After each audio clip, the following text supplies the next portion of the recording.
Hey everybody, welcome back to Selling, Negotiating, and Winning. I'm JT Stewart, and in this session, I want to talk about why negotiations fail. What are some of the top mistakes that people make and negotiations aren't completed and they fail? So let's look at number one, lack of preparation. You got to be prepared when you go into a negotiation. You need to do some research about what the other side's strengths and history are. Are they tough negotiators? Maybe you find out a little bit about their company or about their situation that you can use for your information. It's literally having an intelligence, an intel situation where you research what they are looking for, what their history has been, and match that with what you want and what your history has been. So, number one, be prepared. Number one reason negotiations fail is lack of prep. So be sure you are prepared, okay? Number two, ego.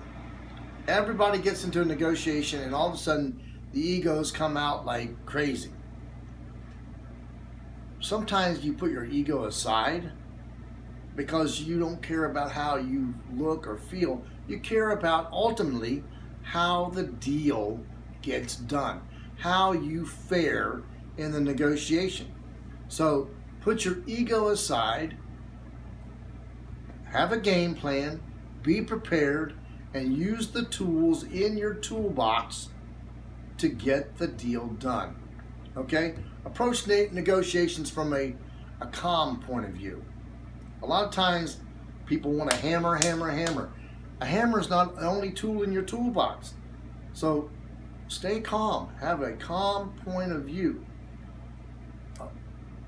Avoid being dominant. Just avoid that altogether. You don't want to be the most dominant person in the room. That's a total turnoff. And that is a tool that you don't really need to use all the time.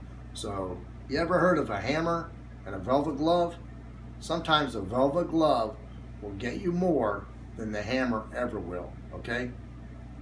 Number three, on the ego side, talk less, listen more. Don't be a know-it-all.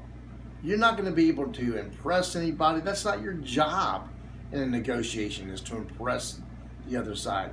Your job is to gather information and then use that information when they talk too much. So, number three, talk less, listen more. Don't be a know-it-all. Don't let your ego screw you up in the negotiations. Number three, fear.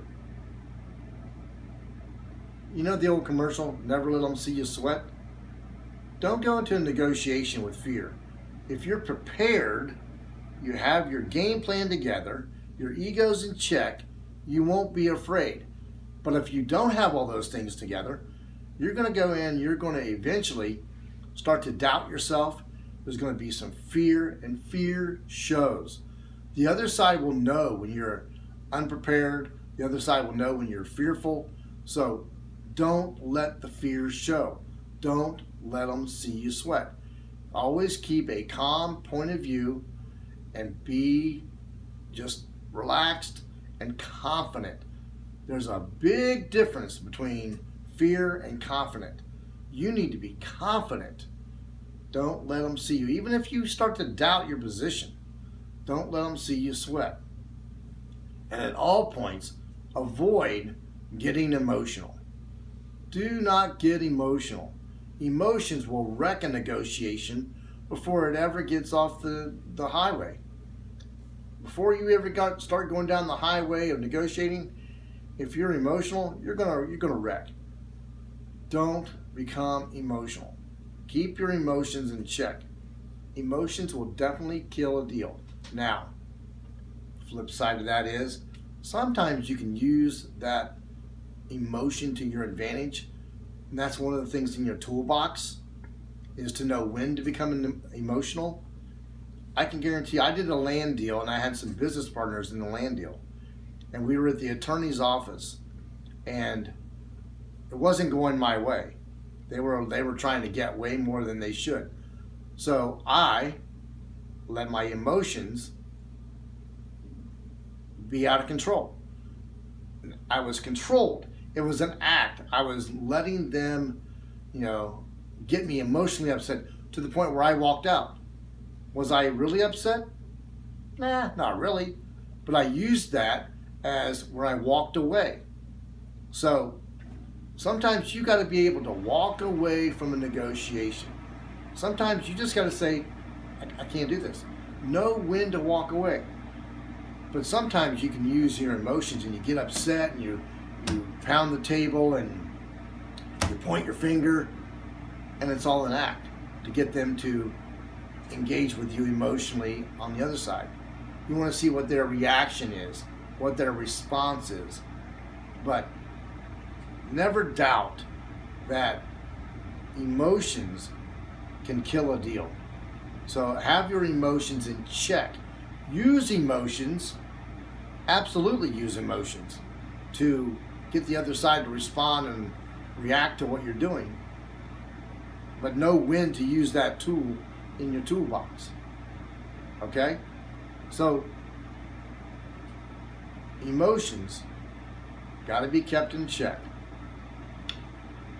Number 5, you got to be able, top mistake is not listening.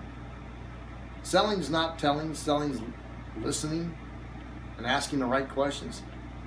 Listening is an art that is very, very important. Most people don't use the art of listening. They want to talk all the time. They want to tell their point of view. They want to get their story out.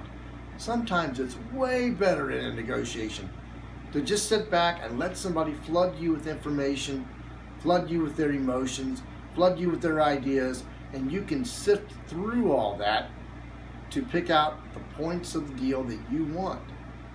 So listening is very important, and not listening is one of the top 5 ways that negotiations fail. Please do yourself a favor. Not listening will blow up most deals. Listen carefully and act accordingly. That's number 7. And selling, negotiating, and winning. We'll be back after this.